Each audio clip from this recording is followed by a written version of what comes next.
आणि यानंतर आपण अहमदनगरमधल्या कर्जतमध्ये जाऊयात. जयंत पाटील बोलतायत. आपल्या जिल्ह्याचे अध्यक्ष राजेंद्र तात्या फाळके, आपल्या सर्वांचे लाडके नेते आणि आपले आमदार रोहित दादा, मेहबूब शेख, संदीप वरपे, दत्ताभाऊ वारे, शाहूराजे भोसले, मधुकर राळेबात, गुलाब काका तनपुरे, उमेश परर, राजेंद्र कोठारी, अमोल राळेबात, शांभाऊ कानुगुडे, नितीन धांडे, युवक तालुका अध्यक्ष राजेंद्र पवार, सूर्यकांत मोरे, रमेश आजबे, विजय नाना मोंडळे, सुरेश भोसले, रघुआबा काळडाते, उमर कुरेशी, अंगद रुपनर, राजेंद्र गोरे, अनिल पांडुळे, श्रीमंत शेळके, विजयसिंह गोलेकर, प्रकाश सदाफुले, प्रसाद ठोकरीकर, संग्राम पाटील, प्रतिभा भैलुमे, पूजा सूर्यवंशी,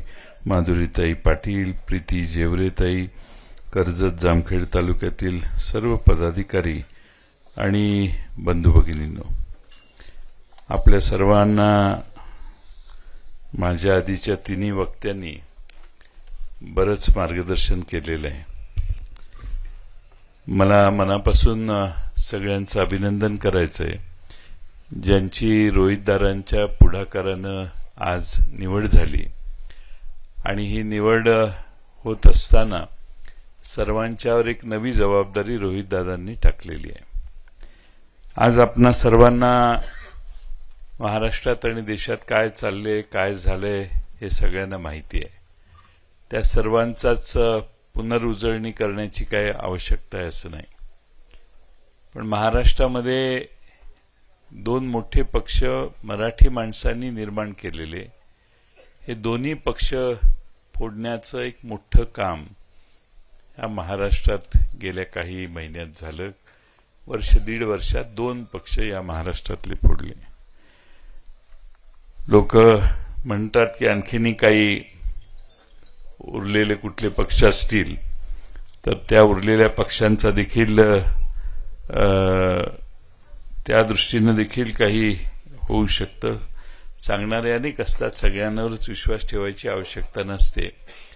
पण महाराष्ट्रामध्ये बाळासाहेब ठाकरे आणि शरद पवार साहेब यांनी स्वकष्टातून महाराष्ट्रात लोकांचा पाठिंबा मिळवला आणि त्यांनी दोघांनी घेतलेल्या भूमिकेला महाराष्ट्रातल्या सर्व भागात फार चांगलं जनतेने उचलून धरलं.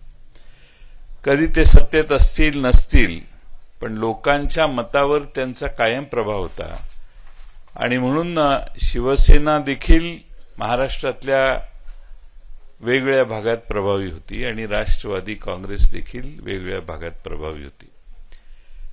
हे दोन्ही पक्ष मोडण्याचं काम झालं.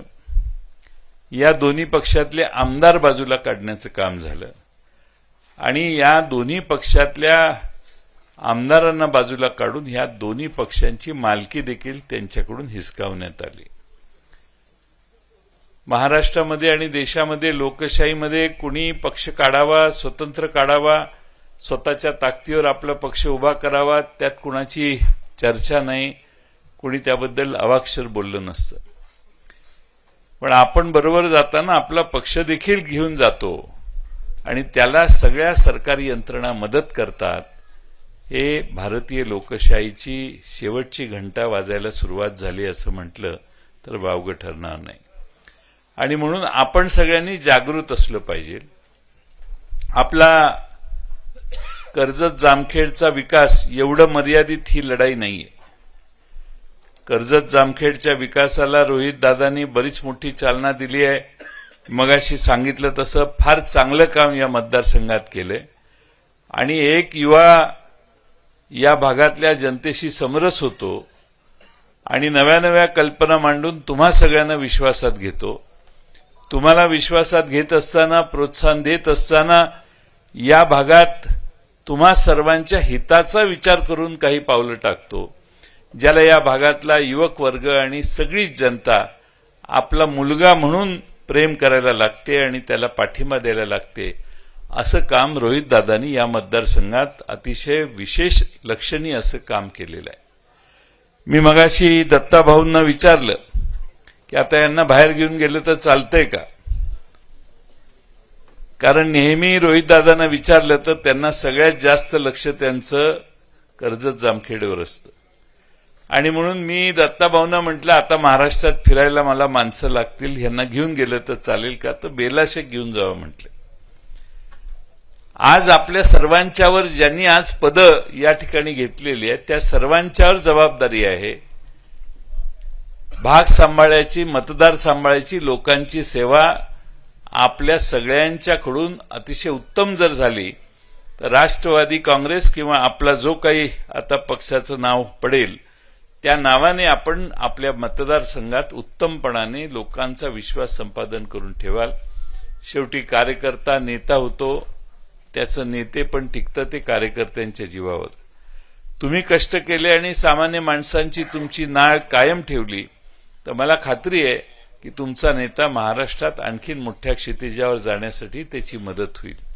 आपल्या सर्वांनी त्यासाठी प्रयत्न केले पाहिजेत.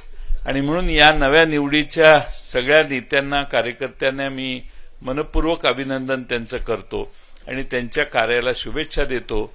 आज परिस्थिती अशी आहे की तुम्हाला पदांची घोषणा करण्यात आली, पण कोणत्या पक्षाचं हे आम्ही तुम्हाला आज सांगू शकलेलो नाही. तुम्हाला अंगवळणी पडलेल्या पक्षाचं नाव आणि घड्याळ या बाबतीत निवडणूक आयोगाने वेगळा निर्णय घेतला. त्या निर्णयावर आम्ही सुप्रीम कोर्टात जाऊ. जर या देशात न्याय शिल्लक राहिलेला असेल, जर न्यायाधीश खरी बाजू बघून निर्णय घेत असतील तर नक्की पक्ष आणि चिन्ह परत आपल्याला मिळेल असं आम्हा सगळ्यांना आशावाद आहे.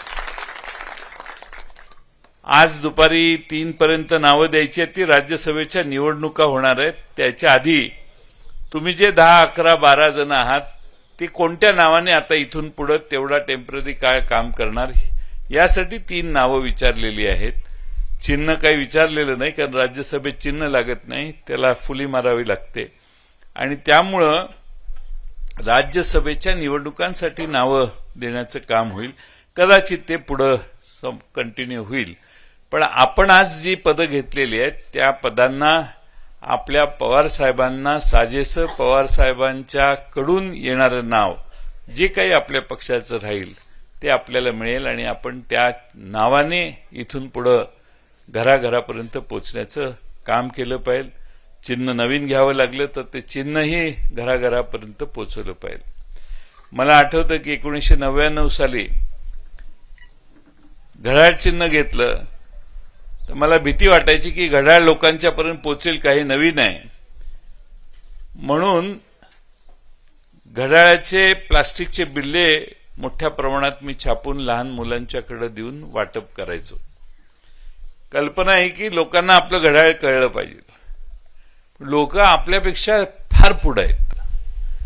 लोक कुणाचं कुठलं चिन्ह आहे हे ओळखतातच, पण आता नावाने आणि व्यक्तीने काम चांगलं केलं असेल तर त्याला मत देतात. त्यामुळे आता चिन्हाची भीती बाळगू नका. पक्षाचं नाव आणि चिन्ह हे पवारसाहेब ठरवतील, पण आपला नाणं जर खणखणीत असेल तर चिंता करायची गरज नाही. आणि तुमचं कर्जत जामखेडचं नाणं खणखणीत आहे, त्यामुळे तुम्हाला कुणाला चिंतेची गरज नाही. रोहितदादांनी सांगितलं की जिल्ह्यात काम करायला जरा काही लोकांनी जायला पाहिजे, ही योग्य कल्पना आहे. त्यांनी दुसऱ्या मतदारसंघात देखील तेवढंच प्रभावी काम करावं. आमची ही यात्रा जी चालू आहे ती यात्रा वेगळ्या मतदारसंघात लोकसभेच्या जाते. आज अहमदनगर दक्षिण लोकसभा मतदारसंघातला हा पहिला मतदारसंघ आहे. 3-4 मतदारसंघ नगरला बोलवून घेण्यात आलेले आहेत, कारण आता काल ही गोष्ट झाल्यामुळे परत शिरूरला हे करून पुणे जिल्ह्यातले काही मतदारसंघात उद्या मी जाणार आहे. पण आपला सर्वांना या ठिकाणी नगरची सुरुवात करताना कर्जतकरांना भेटावं, जामखेडकरांना भेटावं म्हणून आज छोटेखानी ही बैठक या ठिकाणी ठेवली. अतिशय उत्साहानं तुम्ही या ठिकाणी आलेला. ही लढाई बरीच मोठी आणि लांबची आहे. आपण का लढतोय याचाही विचार तुमच्या मनात असणं आवश्यक आहे. आपण सगळ्यांनी या भागामध्ये आबासाहेब निंबाळकरांचं नेतृत्व अनुभवलेलं आहे. महात्मा गांधींच्या विचारानं चालणारी ती पिढी ही कधी त्यांना पोलीस स्टेशनमध्ये जावं लागलं असेल असं मला वाटत नाही. पोलीस स्टेशनमध्ये जाण्याची प्रथा पूर्वी नव्हती. फार फार तर पोलिसाला विनंती करायची की बाबा असं असं झालंय, ह्याची बाजू योग्य वाटते, योग्य तो न्याय कर.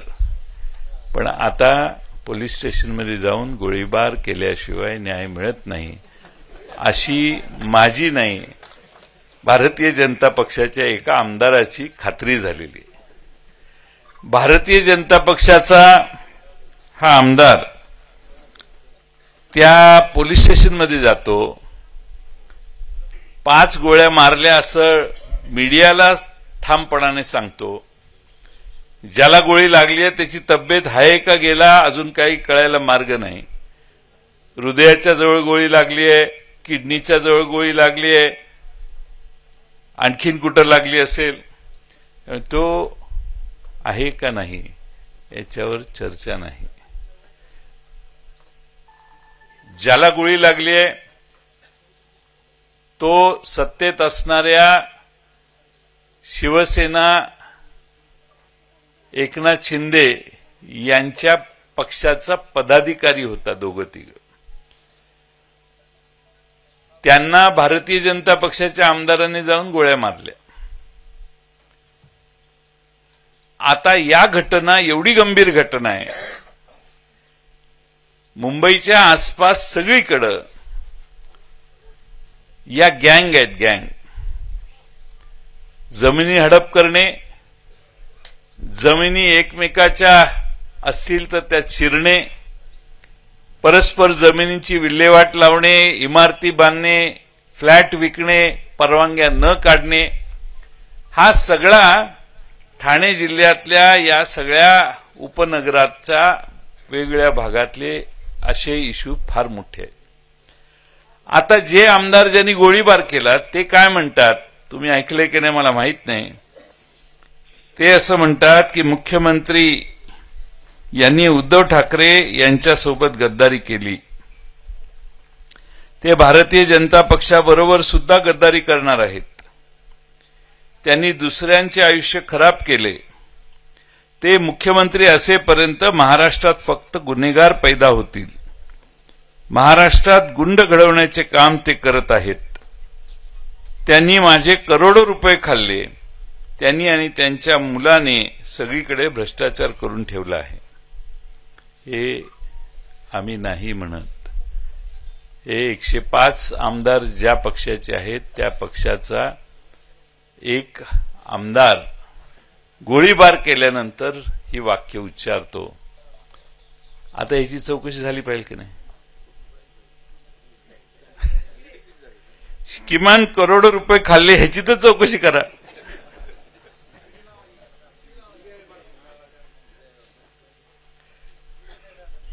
महाराष्ट्रामध्ये असा प्रकार कधीच आपण ऐकलेला नव्हता. भारतीय जनता पक्षाच्या आमदारांनी केलेल्या गोळीबाराचा निषेध म्हणून तो जे बोलला त्याच्यावर एकनाथ शिंदेच्या गटाचे मंत्री आणि आमदार एकत्रित येऊन मुख्यमंत्र्यांच्याकडे गाराने घेऊन गेले की हे कसं काय आपल्या कार्यकर्त्यांच्यावर गोळीबार झाला, हे सहन कसं करायचं. पण हे सहन केल्याशिवाय त्यांना पर्याय नाही. ते ज्यांच्याकडे आपली कैफियत घेऊन गेले त्या बिचाऱ्या माणसानं सगळं सहन करायचं ठरवलेलं आहे. त्याच्या हातात काही नाही. सत्ता असेल. आज महाराष्ट्रामध्ये राजकारणाचं गुन्हेगारीकरण किंवा गुन्हेगारांना राजकारणात आणण्याचं काम झालेलं आहे. क्रिमिनलायझेशन ऑफ पॉलिटिक्स असा याचा नेहमी अनेक जण उल्लेख करतात. मी मेहबूब शेखला म्हटलं, तू मेहबूब काय भाषण करतो का म्हटलं. मी म्हटलं तू म्हणतो की महाराष्ट्राचा बिहार व्हायला लागलो, बिहार करताय का. म्हटलं बेट्या करताय नाही, झालेला आहे. झालेलं आहे. आता ह्याच्या बिहारमध्ये असं होत नाही.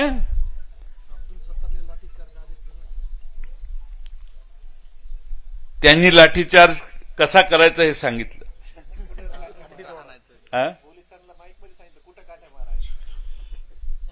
मंत्री राज्याचे असं बोलू शकतात आणि राज्याचे मुख्यमंत्री उपमुख्यमंत्री त्यांचं काहीही बिघडवू शकत नाहीत. सत्तेसाठी एकमेकाच्या सगळ्या आगळिका सहन करण्याचं काम महाराष्ट्रात चाललेलं आहे. हा एक भाग. एका पक्षाचे सत्तेतल्या पक्षाचे आमदार परवा म्हटले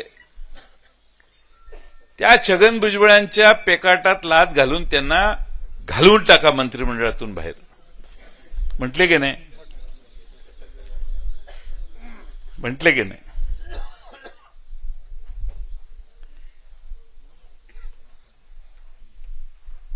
मी एकदा फार 2002-03 साली पवारसाहेब कोल्हापूरला आलेले. मी आपलं भाषण करताना म्हटलं माझं असं त्यावेळी मत होतं की पवारसाहेबांनी महाराष्ट्रात यावं, महाराष्ट्राची जबाबदारी पुन्हा घ्यावी, अशा आशाचं एक भाषणात एक वाक्य किंवा अर्धच वाक्य म्हटलं. दुसऱ्या दिवशी सकाळी पवारसाहेबांनी मी कोल्हापूरहून पुण्याला येत होतो तर मला फोन आला. ते म्हटले काय? मी म्हटले साहेब मुख्यमंत्र्यांचा फोन येतोय. पवारसाहेब म्हटले मला वाटलं होतंच तुला फोन येईल. म्हटलं का? तू काल बोललास म्हटले. मी फोन घेतला. विलासराव देशमुख पलीकडे होते. विलासराव देशमुख म्हटले जयंतराव एक तर तुम्ही राहावा मंत्रिमंडळात किंवा मी राहतो.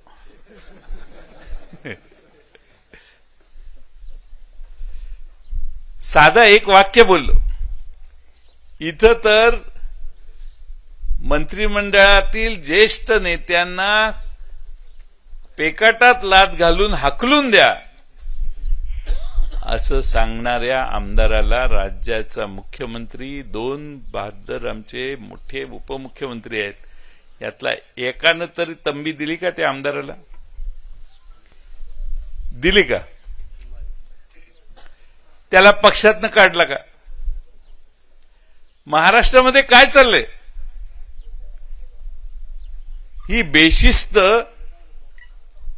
कष्टानं गोळा केलेल्या आमदारांच्या मुळे आता इतकी निर्माण झालेली आहे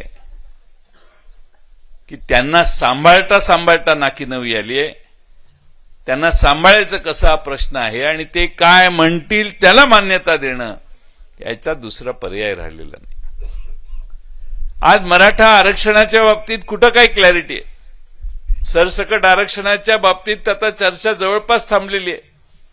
आमचे जरांगे पाटील आता उपोषणाला बसणार आहेत. मी असं काल परवा ऐकलं 10 तारखेला. दुसऱ्या बाजूने ओबीसींच्या आरक्षणाच्या संदर्भातली ओबीसी समाजाची जी भूमिका आहे त्याविषयी सरकार काय करतंय त्याबद्दलही सरकारमध्ये कुणी काही बोलत नाही. धनगर समाजाच्या आरक्षणाच्या बाबतीत तर काहीच चर्चा नाही. काल मी येताना वेळापूरच्या आधी एका गावात गेलेलो. 10 दिवस उपोषण चाललंय त्यांचं. एकही सरकारी अधिकारी त्यांच्याकडे गेला नाही. महाराष्ट्रामध्ये हे सरकार आल्यानंतर आर्थिक प्रचंड मोठ्या प्रमाणात अडचणी तयार झालेल्या आहेत. त्या कशा मी सांगेन 2 मिनिटांनी. पण सामाजिक अस्थैर्य देखील महाराष्ट्रात या सरकारच्या काळात तयार झालेलं आहे. गुण्यागोविंदाने राहणारे लहान लहान समाज त्यांच्यात मनभेद करण्याचं काम सरकारमध्ये बसलेले मंत्री आणि सरकारच्या पाठिंब्यानं पुढाकार घेतलेले लोक करायला लागलेले आहेत. त्या सगळ्याला सरकारचाच पाठिंबा आम्ही शांतपणाने बघतोय. काही लोकांनी एक बाजू सांभाळायची, उरलेल्या लोकांनी दुसरी बाजू सांभाळायची. महाराष्ट्रामध्ये असं चित्र आम्ही गेल्या 40 वर्षात कधी बघितलं नाही. समाजात भांडणं लागली पाहिजेत, समाज दुभंगला पाहिजे, एकीनं राहणारी गावागाड्यातली सगळी माणसं विस्कटली पाहिजेत. हा प्रयत्न या महाराष्ट्रात चाललाय आणि ही लढाई त्यासाठी आहे हे तुम्ही सगळ्यांनी लक्षात घ्या. आमच्या राज्य सरकारने मागचा अर्थसंकल्प मांडला त्या दिवशी 17,000 कोटी रुपये महसुली तूट होती. म्हणजे 17,000 कोटी खिशात नसताना जास्त जाहीर केले. जून मध्ये 44,000 कोटीच्या अतिरिक्त पुरवणी मागण्या मांडल्या. डिसेंबर मध्ये परवा अधिवेशन संपलं 55,000 कोटीच्या नव्या पुरवणी मागण्या मांडल्या. हे जे वेगळे शेतकऱ्यांची संकट झाली, पैसे कोणाच्याच पदरात नाहीत, मदत अजून आलीच नाही, पण त्याची बेरीज मित्रांनो 44,000 कोटी रुपये होते, ज्याच्या घोषणा झालेल्या आहेत. 1,60,000 कोटी रुपये सरकारने आपल्या खिशात नसताना महाराष्ट्रात जाहीर केलेले आहेत. आणि म्हणून जर इथं कॉन्ट्रॅक्टर काय आता आपल्या सभेला याची बंद झालेत, ते सत्तारूढ पक्षाच्या सभेला जातात. जर कोणी असले तुमचे चुकून माकून पाहुणा पै कोण असेल तर त्याला माझा सल्ला द्या. काय घेतले का कॉन्ट्रॅक्ट घेतले? कितीच आहे? 7 कोटी. बजेटमध्ये त्याला किती पैसे दिलेले आहेत हे बघा, पुस्तक काढून. ते व्हाईट बुक मध्ये लिहिलेलं असतं त्या कामाला. रोहितदादांच्याकडे बजेटची पुस्तक असतील. ते जे काम आहे त्यात 7 कोटीत 50 लाख दिले, तर 50 लाखाच्या वर 1 रुपया काम करू नका. नाही ते हेलपाटे घालावे लागतील 4 वर्ष पैसे मिळण्यासाठी. आणि तुम्ही जरा मला चेहऱ्यावर दिसतंय जरा दिलेले आधीच काहीतरी ऍडव्हान्स.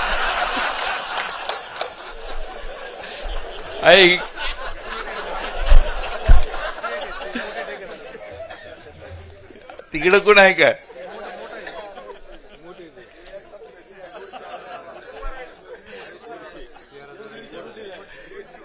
गोडसे साहेब काय दिले काय?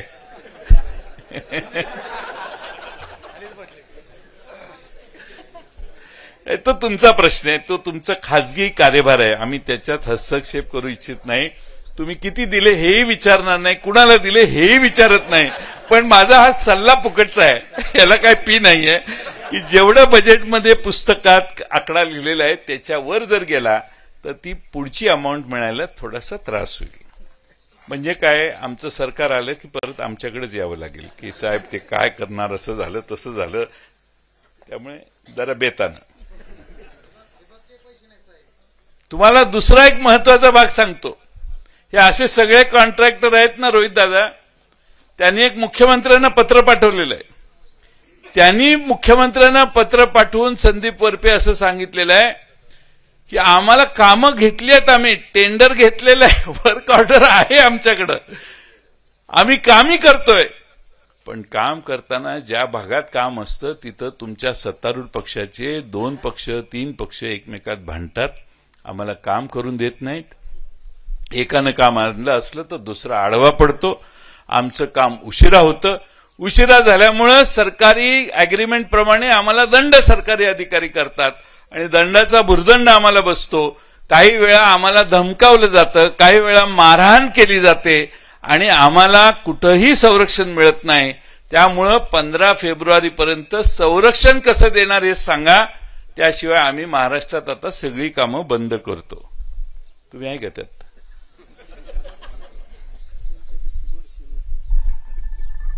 गोडसेंची सही झाली असेल त्याच्यावर. विनोदाचा भाग सोडून द्या. पण महाराष्ट्रामध्ये एखाद्या आमदाराच्या एरियामध्ये काम आमदाराने मंजूर करून घेतलं, नगरसेवकाने काम मंजूर करून घेतलं की त्याला विचारल्याशिवाय त्याचा ठेका द्यायचा नाही. तो सांगेल त्यालाच ठेका द्यायचा. त्यानं जे काम केलं ते मंजूर ज्याही क्वालिटीचं असेल तसंच मान्य करून त्याला पैसे देणे, हा उद्योग महाराष्ट्रात चालू आहे. आणि माझी अपेक्षा आहे राज्याच्या देवेंद्र फडणवीस त्यातल्या त्यात मी समजतो की जास्त प्रोएक्टिव्ह काम करतात, त्यांनी तरी गृहमंत्री म्हणून यात लक्ष घालावं. या सगळ्या कंत्राटदारांना संरक्षण देण्यासाठी वेगळा कायदा करावा. माणूस काम घेतो आणि तिथं काम करून घेतल्यावर त्याच्या समोर जी संकट तयार होतात, ही संकट ही महाराष्ट्राची कधीही पद्धत नव्हती. आज दुर्दैवानं या पद्धतीनं महाराष्ट्र चाललेला आहे आणि म्हणून आपली लढाई आहे तो महाराष्ट्र सक्षमपणाने उभा करण्याची आहेच, प्रगतीची आहे, विकासाची आहे. पण हे अधोगतीचे मुद्दे जे चालू झालेले आहेत ते बंद करण्यासाठी देखील आपण सगळ्यांनी संघर्ष करावा लागेल, हे तुम्ही सगळ्यांनी मनात ठेवलं पाहिजे. तुम्हाला बऱ्याच ठिकाणी मी मतदारसंघात जातो, अमकं काम आलं, तमकं काम आलं, तमकं रस्ते होतील, गटार होतील, पाण्याच्या योजना होतील, सगळ्या होतील. आता भारत इंडिया शायनिंग नंतर ज्यावेळी मनमोहन सिंग सत्तेवर आले तर त्यांनी भारताच्या ग्रामीण भागासाठी योजना एवढ्या काढल्या की प्रचंड पैसे त्यावेळी ग्रामीण भागात आले. पण असा प्रकार आम्ही कधी बघितलेला नव्हता. त्यामुळं महाराष्ट्राची प्रशासकीय घडी पूर्णपणे विस्कटलेली आहे असं मी म्हटलं तर ते चुकीचं होणार नाही. मी हे अनुभवातून तुम्हाला सांगतोय. आज सरकारी यंत्रणा देखील तिथल्या स्थानिक सत्तेत असणाऱ्या माणसाचं ऐकायला लागले. त्या माणसाने त्याच्या पार्टीनं काही अन्याय केला तर ते झाकून ठेवण्यासाठी, झाकून देण्यासाठी सरकारी यंत्रणा काम करतात.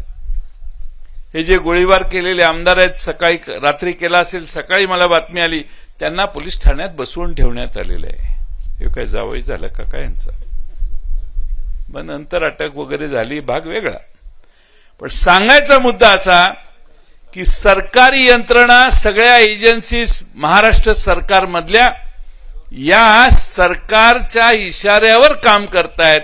सामान्य माणसाला न्याय देण्याचं काम होत नाहीये. ही खरी सामान्य माणसांच्या मधली तक्रार आहे. महागाईवर मी बोलून तुमचा वेळ घेत नाही. महागाई प्रचंड वाढलेली आहे. 66 रुपयाचं पेट्रोल 106 रुपयावर गेले, स्टील वाढले, सिमेंट वाढले, काय आहे ते तुम्हाला माहिती आहे सगळ्यांना. दुसऱ्या बाजूने बेकारीची समस्या वाढलेली आहे. 10.9% आज भारतातली बेकारी गेलेली आहे. तिसऱ्या बाजूने या महाराष्ट्रामध्ये महिलांच्यावर अनन्वित असे अत्याचार, अन्याय व्हायला लागलेले आहेत. हजारो महिला, शेकडो महिला या पळून नेलेल्या आहेत, ज्यांचा शोध अजून पोलीस खात्याला लागला नाही. वेगवेगळ्या भागातल्या महाराष्ट्रातल्या पळून गेलेल्या किंवा हरवलेल्या, पळून गेला हा शब्द सोडून द्या, हरवलेल्या महिला इतक्या आहेत की त्यांचा गणती होईना झाली आहे किंवा सापडेना झालेत. त्या म्हणजे कायदा व सुव्यवस्थेचं वाबाड निकाल लागले. राज्याची आर्थिक व्यवस्था अतिशय अधोगतीकडे जायला लागली आहे. महागाई आणि बेकारी ह्या समस्या आपल्या 5वीला पुजलेल्या आहेत. मग प्रगती कुठे चाललेली आहे? एखादा हायवे झाला म्हणजे प्रगती झाली असं समजायची आवश्यकता नाहीये. हायवेनं प्रगती होते, होत नाही असं नाही. आमच्या सुप्रियाताईंनी लोकसभेत परवा भाषण केलं. त्या म्हटल्या की वंदे मातरम चांगली रेल्वे आहे, वंदे भारत चांगली रेल्वे आहे, काय प्रॉब्लेम नाही, पण मोकळी जायला लागली. गरीब रथ नावाच्या ज्या रेल्वे आहेत, वंदे भारतला जर 700 रुपये तिकीट असेल तर गरीब रथला 70 रुपये तिकीट असतं. एवढा फरक आहे. त्या गरिबांच्या प्रवासाची व्यवस्था तुम्ही विसरू नका असं त्यांनी आव्हान लोकसभेत केलं. आणि म्हणून या सगळ्या आता प्रश्न सांगून तुमचा वेळ घेणार नाही, कारण राजेंद्र तात्या फाळके म्हणत असतील की अहमदनगरला 1 वाजताचा मेळावा आहे, लवकर निघा. तसं म्हणत नाहीत, कारण त्यांचाच भागात आलोय आम्ही म्हणून. पण कोणत्याही परिस्थितीमध्ये ही विस्कटायला लागलेली नव्हे, विस्कटलेली घडी आहे. रामाचं मंदिर बांधलं, आनंद आहे, आपण काय रामाच्या विरोधी नाही, आम्ही पण रामाची पूजा केली. पण आपल्या परंपरेने हजारो वर्ष आपण कोणाकडे जातो? संकट आलं तर त्या पांडुरंगाकडे जातो. पांडुरंगाच्या पायावर माथं टेकलं की एक समाधान येतं, जे पुन्हा पुढच्या वारीच्या वेळी आपल्याला आठवतं की आता परत जाऊन पांडुरंगाची भेट घेतली पाहिजे. अनेक जण, लाखो भाविक नुसतं शिखराचं दर्शन घेतात आणि मागे जातात. एवढी श्रद्धा महाराष्ट्राची पांडुरंगावर आहे. रामाला आमचा विरोध नाही, पण आमची खरी भक्ती पांडुरंगावर आहे. आई तुळजाभवानीवर आहे, खंडोबावर आहे, अहिल्यादेवीने भारतामध्ये, पुण्यश्लोक अहिल्यादेवीने भारतामध्ये एवढ्या 12 ज्योतिर्लिंगाचा जीर्णोद्धार केला. त्या अहिल्यादेवी होळकर, पुण्यश्लोक अहिल्यादेवी होळकरांच्या संस्कृतीतली आम्ही सगळी लोक आहोत. आणि म्हणून आम्हाला हे माहिती आहे की देवाला नमस्कार, देवाचा आदर मान्य आहे, पण कष्ट केल्याशिवाय आपली प्रगती होणार नाही. पांडुरंगाच्या दारात जाणारा वारकरी शेवटी मागे येऊन कष्ट करतो, वर्षभर राबतो, पुन्हा संकट किती आली, मनासारखे निर्णय नाही झाले तरी पांडुरंगाकडे जातो. आणि हीच संस्कृती महाराष्ट्राची आहे. आज आपण सगळे कदाचित आपल्याला वाटत असेल राजकीय संकटात आहोत. राजकारणात असे दिवस येत असतात. मला विश्वास आहे की तुम्ही ठामपणाने आदरणीय पवार साहेबांच्या मागे सक्षमपणाने उभा राहाल. कर्जत जामखेड मतदारसंघच नाही तर या दक्षिण अहमदनगर लोकसभेची जबाबदारी सक्षमपणाने तुम्ही सगळे खांद्यावर घ्याल आणि सर्व मतदारसंघात, इथून सर्व मतदारसंघात जाऊन प्रचाराचं काम देखील तुम्ही तेवढ्याच सक्षमतेने कराल असा विश्वास मी या निमित्तानं बाळगतो. विषय बोलण्यासारखे बरेच आहेत, पण आता पुढे जायला पाहिजे. आणि म्हणून मी आपणा सर्वांना विनंती करेन की आपण आधीच्या सगळ्या वक्त्यांनी केलेले, सांगितलेले मुद्दे, महाराष्ट्राची अधोगती, शेजारच्या राज्यात जाणारे प्रकल्प, ह्या सगळ्यांचा विचार तुम्ही मनानं करा. टेलिव्हिजनवर जे दिसतं, आता आपण तर कमिटेड कार्यकर्ते आहोत, पण टेलिव्हिजनवर दिसतं ते जनता बघत असते. आणि आज सगळ्या टेलिव्हिजनवर एकच बाजू दाखवली जाते. त्यामुळे व्हॉट्सअप बघायची सवय लावा. व्हॉट्सअप नाही, यूट्यूब. आणि यूट्यूबवर वेगळी लोक वेगळ्या घटना घडल्यावर त्याच्याबद्दल आपली मतं व्यक्त करतात. ती पण ऐका, कुठल्याही बाजूची असतील तुम्ही ऐका. मी या मताचा आहे की सर्व ऐकून आपला निर्णय लोकांनी करायचा असतो. आणि त्यामुळं फक्त टेलिव्हिजन बघितला, टेलिव्हिजनच्या विरोधात नाही, आपली मराठी चॅनल थोडं बहुत आपलं दाखवतात, पण देशातलं कुठलंही चॅनल काढलं तर विरोधी बाजूचा आवाज मर्यादित आहे हे तुमच्या लक्षात येईल. आणि म्हणून यूट्यूब चॅनलचा देखील ऐकण्याची सवय आपण सगळ्यांनी करावी. पुन्हा एकदा आपण सगळे इथं आलात, सर्व नवनियुक्त नेत्यांचं, कार्यकर्त्यांचं मनपूर्वक मी अभिनंदन करतो. आणि रोहित दादांना जास्तीत जास्त वेळ महाराष्ट्रात फिरण्यासाठी आपण सगळ्यांनी द्यावा अशी विनंती करतो आणि माझे 2 शब्द संपवतो. धन्यवाद. तेव्हा कर्जतमध्ये जयंत पाटील बोलतात आणि अनेक मुद्द्यांना त्यांनी स्पर्श करत गंभीर आरोप देखील केले. एबीपी माझा, उघडा डोळे बघा नीट.